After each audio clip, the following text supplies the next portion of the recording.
তো তুমি কি এর খাতি টাতি দাও?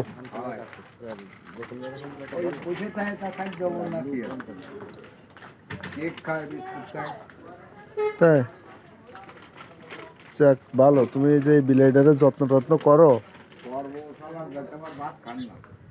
ভাত খায় না তুমি? তুমি কেক আর গোস্ত খাওয়াবা বুঝছো?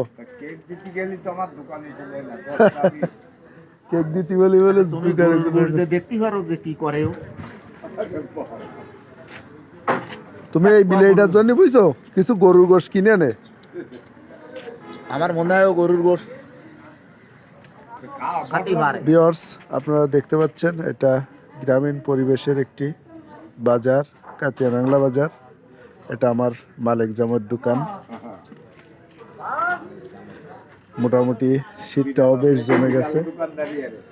সাথে আমার দাদা দীপঙ্কর। দাদা কই যান? পানি আনতে। কি পানি আনতে যাচ্ছেন? পানিতে কি করবেন?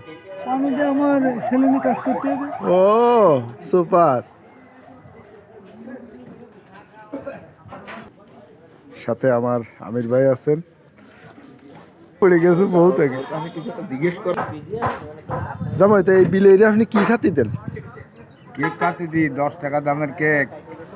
আর ভাত টাত খায় না? ভাত খায় না, আবার মাছের কাটাকুটি খায়। তোর আপনি একটু গোশের ব্যবস্থা করতে পারেন না জন্য? গোস্ত সই দেয়নি, তা ও খাবে কি?